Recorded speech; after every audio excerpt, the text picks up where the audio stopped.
The Alternative Dig Talk. Real issues, real talk.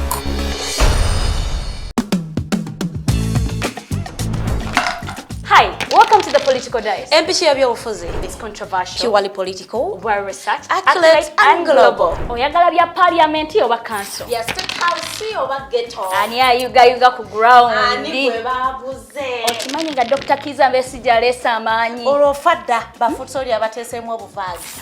Oba yo DP eri kuki? Olwojema. Bano ba MKCG bo baddawa. Abo bafuna CDF baamala tebabanja. Olwo baba ate bange bali kuki? Abo bo akina kulabisa simanyanga posturing tebabiri mbali mu structure building. Naye ate ono ye. Ani oyo oba? Yali kuki? Oyo tumuleketa gamba mpanyiga mawu. Ebe ndabena birindira no kuda Political Dice ku the Alternative Dig Talk nange Teddy Tenja ewamune. Farida bikobere buli wa Sunday sawa 2. Hey Teddy, have you noticed how little attention science and health issues get in the media? Totally, Edgar, yet science information is very important. Yeah, for sure. That's why the Health Journalists Network is here. How can they help? They are a group of journalists dedicated to advancing public understanding of healthcare issues through impactful reporting on health and science. Oh, really? Yes, they meet up every month with scientists and researchers, policymakers, and activists at the Science Media Cafes. They then relay what they discuss to the public. Does that benefit us? Oh yes, very much so. This helps with health and science literacy for a healthy Ugandan society. Okay. I love getting informed about science and health issues. Health information makes all the difference between life and death. I'll look them up and engage them. That's great. They are based all over the country. Oh, okay. That's interesting, and they should be making real impact. They are empowering health communities through journalism. Journalists can save lives just like doctors.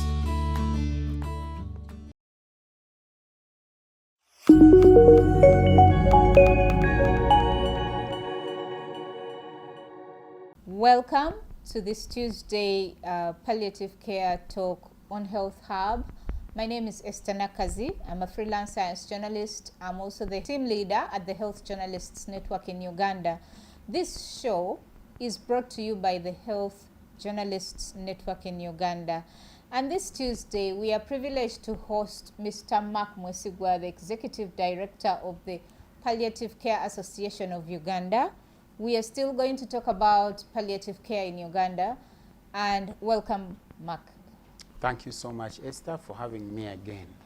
So we would like you to expound on some of the issues you talked about last time. You talked about membership of the organization of PICAO. Who are these members? How do I become a member? And if I become a member, what do I benefit? So thank you so much, Esther, and it's good to be back and to talk about palliative care on this digital TV. As I introduced myself earlier, my name is Mark Donald Mwesiga, and I am the Executive Director of the Palliative Care Association of Uganda. And the Palliative Care Association of Uganda, of course, is a membership organization. By membership, I mean that we exist because of our people who subscribe, and these are people and those as well as organizations.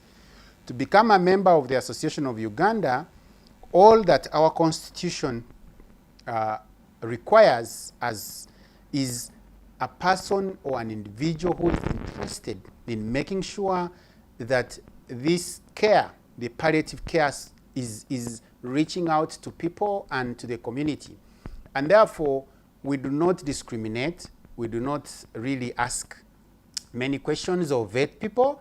As long as you aspire to our vision, which is palliative care for all in need in Uganda, you really support our mission, which is to accelerate the provision of palliative care within the Ugandan healthcare system through capacity building, research, resources mobilization, and the sustainability of this service, then you are eligible.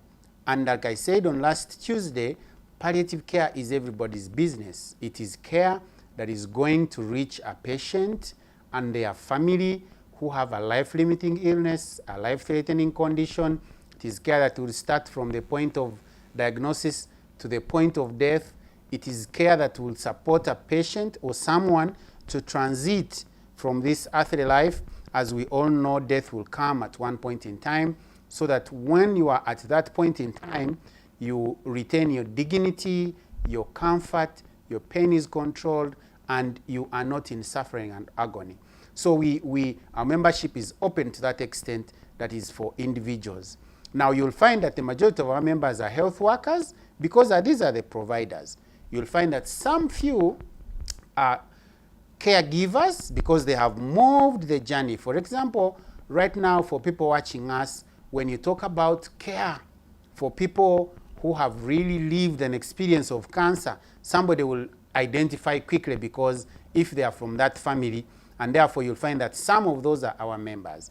But also our membership is for organizations, and our organizations are hospices and hospitals. These still, they will contact PICAO, they will ask to be members. We have this information on our website, and we also don't discriminate. As long as an organization is offering palliative care, or is health related, or wants to do more work in compassionate work, in reaching out people who are vulnerable, people who are really sick in the community, then we are open and we welcome them. And when you subscribe as a member of the Palliative Care Association, then you join our emailing list. We continuously update you, because we have a newsletter that we issue every quarter. We continuously send you emails asking you to come to our update meetings, which are continuous professional education sessions. We continuously show you what's happening globally in the pain management, globally in the number of people that are unwell, globally in the number of people are trained, and also in the opportunities for further education, for scholarships. So it's very important that you become our member, even much more as we talk about 25 years of our existence. For the patients, once you are a patient and you are in the community and you have been diagnosed with a disease that you have been told by your health worker that they are referring you to for hospice care or for palliative care, it's not a prerequisite to be a member of the association for you to receive the service. Not at all. The hospice or the palliative care team within your area would reach out to you, or where you have been referred, you will still receive the services. It is not mandatory that you have to first be the member of the Palliative Care Association of Uganda for you to receive palliative care. Not at all. The membership is for people who are really ready to contribute to the service that we offer, to support the mission and vision, to join the movement, if I can say that, to take palliative care to everybody who is in need in our country. Thank you, Mark. I'm glad that I am a member of the Palliative Care Association, and I paid my fees the other day. Yeah. How much do people pay? What are the fees like?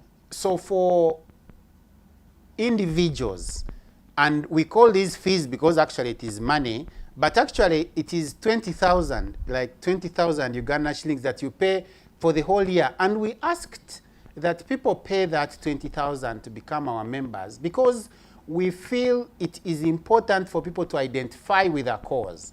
It's just like a tag that you put, because people have come. For example, the other week we had our annual general meeting at a hotel in Kampala, where people came and said, but why don't we increase our membership and have, so that we raise enough money to make sure that we make our offices bigger, we do more work.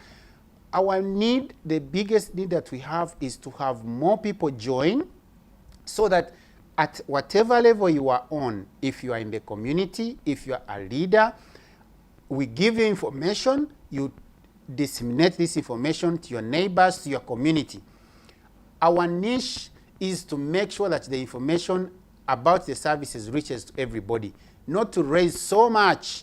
That's why we say we ask for 20,000 as an identifier, or somebody to say, this is what I am committing to pay, and that's annual. For organizations, national NGOs, we ask them to pay 1 million Uganda shillings, and hospitals, because for them, the opportunities for their staff to receive continuous professional education, continuous medical education is wider. And that requires us to drive there with our specialists to meet the teams, to go there, and that costs us some money. So still, we will use more than they will contribute to identify with us as members, but we ask for organizations to subscribe with 1 million for individuals with only 20,000 shillings. And if you go to our website, or if you toll our toll-free line, you will be able to get more information, and you will even subscribe, even using the mobile money platforms. You become our member, join our emailing list, and then we'll reach out to you and give you information about palliative care. So you also mentioned that you have some districts that do not have these services. Where would a person who lives in this district and needs palliative care go to? So thank you so much. I think the best way, we always encourage people, if you have pain, if you are sick, if you have been to hospital, if you have not been to hospital, find the nearest health facility near you. That's the best we always encourage people. Now, at the point when one is referred by a health worker to find a hospice or a palliative care facility, the health workers will direct you where to go. But in case where you are not directed properly, we have a number of hospices and palliative care organizations in the country. When you are in West Nile, for example, in Arua, we have New Life Hospice Arua, which is within Arua Regional Referral Hospital. That catchment area, we request you, we encourage you to go there. When you are in southwestern Uganda, for example, in Mbarara, there is Mobile Hospice Mbarara. It is near the regional referral. When you ask, somebody will direct you to where it is. When you are in Kabale, we have Kabale Christian Care, which is in Kabale town. Somebody will direct you. But we also have a palliative care team at the regional referral hospital in Kabale, just like we have a team at the regional referral hospital in Mbarara. When you are in Budu region, in Masaka, and you ask for palliative care, or they have been referred, then you go to Kitovu Mobile Home, to Kitovu Mobile, or you go to Kitovu Hospital. Those facilities have palliative care teams where you will go. Even when you go to the Masaka Regional Referral Hospital, you will receive palliative care. When you are in Busoga region, Jinja, Iganga, Kamuli, then the Regional Referral Hospital of Jinja has a palliative care team. But we also have a strong palliative care team at Rays of Hope Hospice Jinja. So you will find Rays of Hope Hospice Jinja very important to you to go to. When you are in Adjumani, you will find Peace Hospice Adjumani. When you are in other areas, for example, you are in Central Region here in Kampala, and you need to reach a hospice, we have a Hospice Africa Uganda in Makindye. Now, the best I can tell you, when you are in Hoima, there is Little Hospice Hoima, but also in the regional referral, there is palliative care services. In Masindi, in the general hospital, there is a palliative care provider. And some of them, because I work with the Palliative Care Association of Uganda, I even know the providers by name. So I encourage you, wherever you are in our country, to find out, to reach out. We have done a very good job. We have published a National Palliative Care Service Provider Directory. This is a digital TV, and therefore you are watching us on a digital platform. It could be on Facebook, on YouTube, on Twitter or X, or on your gadget. Now, reach out to our website and the website of the Palliative Care Association of Uganda. Under the resources section, you will access a directory for palliative care. That directory will have the name of the facility or the health care facility, but it will also have a specific palliative care provider with the numbers. And so they will reach out you will reach out and you will access the palliative care service that I'm talking about. Thank you. Thank you very much. And let's also be very, very clear that the palliative care services are not paid for. They are free of charge. Anywhere you go to, they will give them to you free of charge. Do not suffer with pain. Do not die in pain. The Palliative Care Association is here. But we also need to support it as a population and become members. So let's pay our membership like everybody has paid. Mark, one more question. How do you work with the Ministry of Health?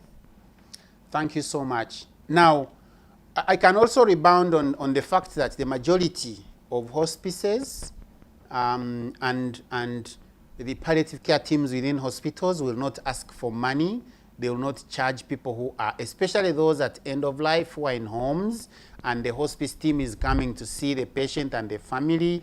They may not charge, they will not ask for money.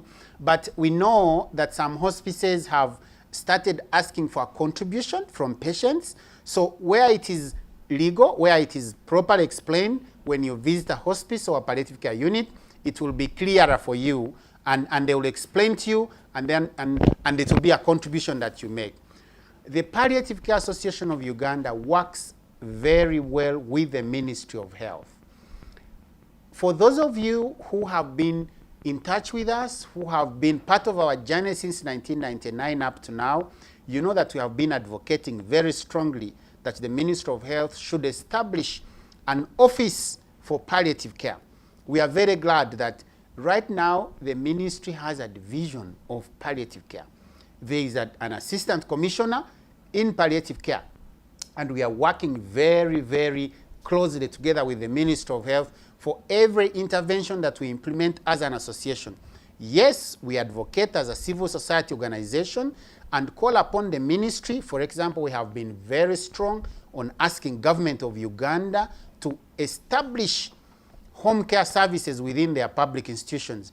We have been at the forefront of calling upon the government of Uganda to ensure that people who live with an impairment or persons living with a disability, for example, have a sign language interpreter within the hospitals.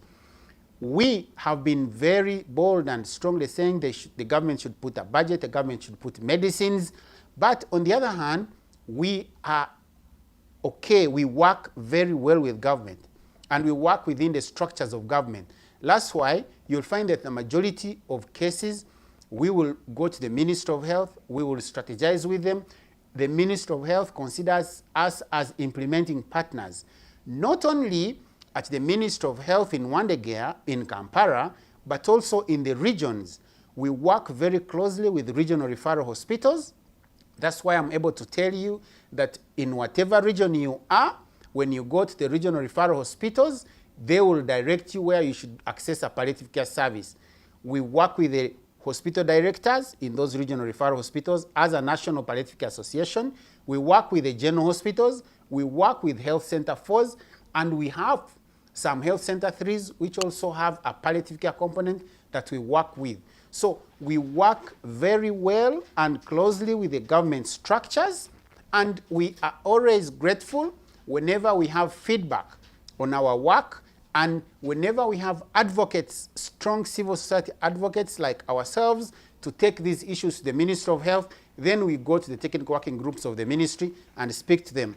Very recently, we were in the Parliament, for example, speaking to the Committee on Health of Parliament, asking that as they champion palliative care needs, they make sure that palliative care is at the fore, because we have many people who are discharged from hospital to go back home, and some of them never have a health worker reaching out to them and giving them care when they have left the hospitals. So we have been asking government to make sure that they support home care, to make sure that the medicines are available. To some extent, we have succeeded, but to a large extent, we still need to see more done by this government. Yes. True. That is really true. We need to see more from the government supporting palliative care. And I wonder, there is a lot of misinformation and disinformation about palliative care, as we have, or as we all know. People really think that if you're going to have palliative care, people come to your home you're going to die. And we know that that's not true, as you have explained. So what are some of these issues that you should clear out for us in terms of misinformation and disinformation on palliative care that you hear and you should dispel for the public? So there are quite a number of myths and misconceptions about palliative care, and we need more time to really go deep into this important question, and I hope that we can have more opportunity with this TV to explain. But the number one thing that is really, really rampant is that palliative care is for the dying, which is not true. Palliative care as an approach starts from the point when one is diagnosed with a condition or a disease up to the point of death or bereavement. In fact, the WHO or World Health Organization has come out strongly in their recent documents of assessing the palliative care worldwide. If you Google out that when the palliative care approach is integrated at the early stages of diagnosis of disease, including cancer, then the outcomes are better, because you know why? For example, when somebody has been diagnosed with a cancer, they need to be supported to go through the treatment cycle. And some people abandon the treatment in the middle. They think that they have had enough pain, so they leave. So palliative care and the counseling, the psychosocial support will enable somebody to go through. The other myth that people talk about is that some of the medicines used in palliative care are really addictive, so that they control pain, but then I'll be addictive, and even when I cure, I'll continue with the medicine. The doctors will prescribe the medicine according to the pain that you have, and they will manage your pain and continue working with you to ensure that it is the pain they are dealing with and not to be necessarily addictive. The other big myth that the community and people talk about so much is that palliative care is really for the poor, that it is only the poor, those who are really very vulnerable, that will need the physical pain, the psychosocial pain, the spiritual pain, and the social pain, which is a strong myth. We have seen many people who are well off, who are staying in apartments, but who are isolated, who have mental challenges, who need care, who need somebody to speak to, who need somebody to explain to them the medicines they are taking, who need somebody to move a journey with from step one up to another. So palliative care is not necessarily an approach for only the poor. In fact, everybody needs palliative care. And our mission, our vision as the Palliative Care Association of Uganda is palliative care for all. The politician needs palliative care because they need to know where to refer. They need to know at the point when they will reach and they are transiting from this world, where to go. They need to know how the services are going so that their people are served. The same as the business person, the same as the older person, the children. Now, the other myth that has been really, really tough is that children do not need to know about death. Children do not need to know about palliative care and long-term sicknesses. Yet we know that children also get diseases, that children also suffer death. Children are not young adults. Children are part of us. In fact, in one of my studies that I made, I encouraged parents and the community to discuss issues of sickness and death with their family members, with their children, such that this is part and parcel of what children grow up knowing. Because you know we are living in times right now when children are so exposed. The more we conceal information from them, the more they seek out to find out. And sometimes they find out what is not necessarily very, very true, or which is not packaged well. So there are lots of myths and misconceptions that we need to work around, and we can come back here and explain some of these myths about palliative care, so we demystify these myths. I think the other bit is that once we speak to the community, once we speak to the family, once we speak to the people who are in leadership, and people embrace, then they know. The other bit that is very interesting about palliative care that we found in the community is the process of succession planning making your will, preparing for a day when you are not available or when you are not around tomorrow. Now, we have been encouraging everybody, including youth and people who have started to work, to make their wills. But somebody tells you that as long as I make my will, I think I will die the next day. That's not true. What is important is that we continue to see families disintegrate, families have problems. We worked out with the Uganda Human Rights Commission in 2017, 2018, when they documented the right to palliative care in our country, because palliative care is a human right. Freedom from pain is a human right. None of us should be in pain constantly. None of that should not access palliative care. We found out, together with the Uganda Human Rights Commission, that many people were not making their wills. They are not preparing well for succession planning because they feared that once I make a will, then I will die. So you find a head of the family living and dying and leaving no will. And at the moment when they are dead, then the family has a lot of problems and challenges. We see turmoil there.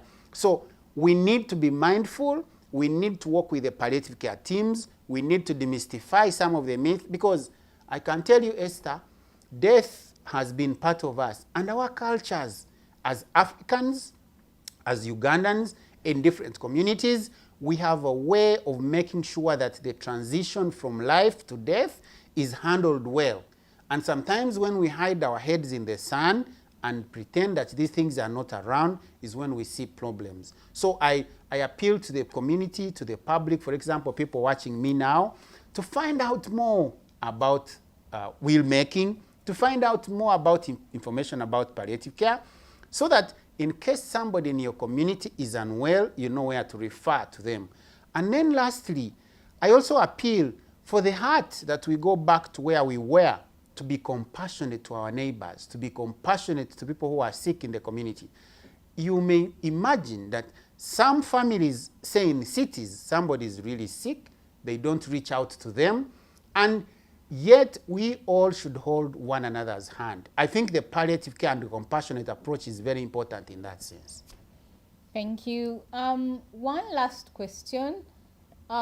What is the contribution of all? How do you work with the Uganda Cancer Institute, the scientists who are in there, and how do they work with you in terms of palliative care?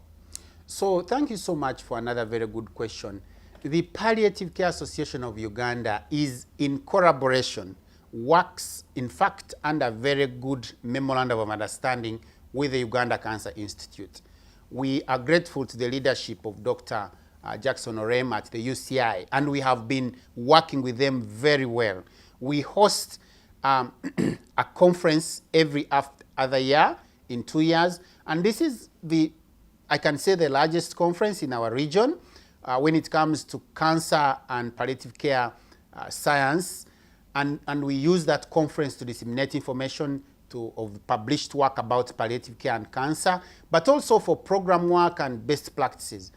Right now, every single day, we work with the Uganda Cancer Institute to support the navigation of patients. Like I told you, the hospices across the country work hand in hand with the patients. They are, in fact, the ones who refer them.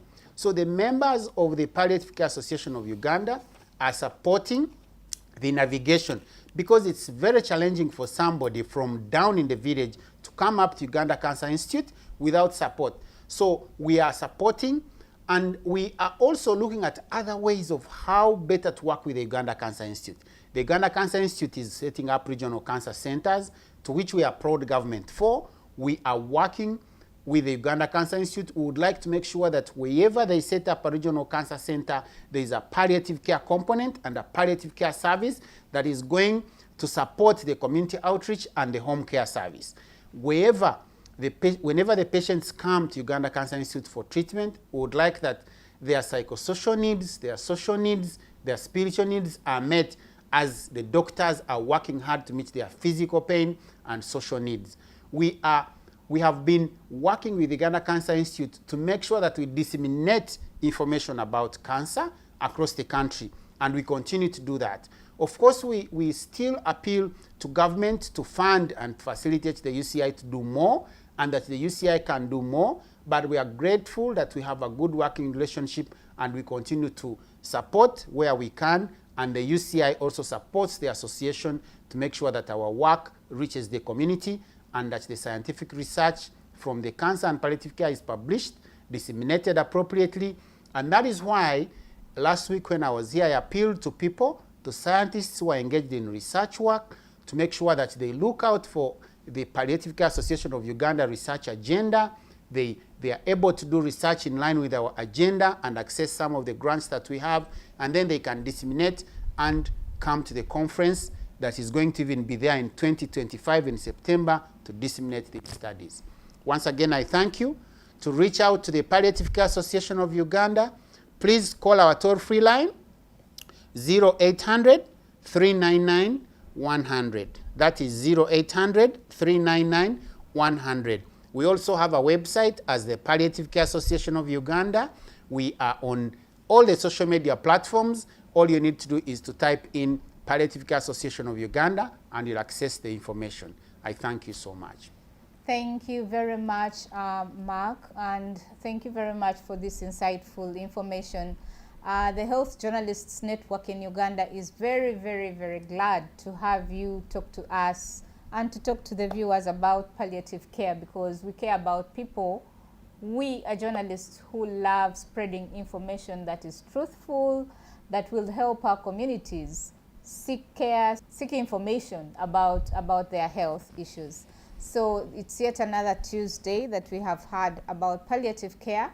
We look forward to hosting another person next Tuesday and hearing more about how we can prevent disease and live healthy lives in our communities. Thank you.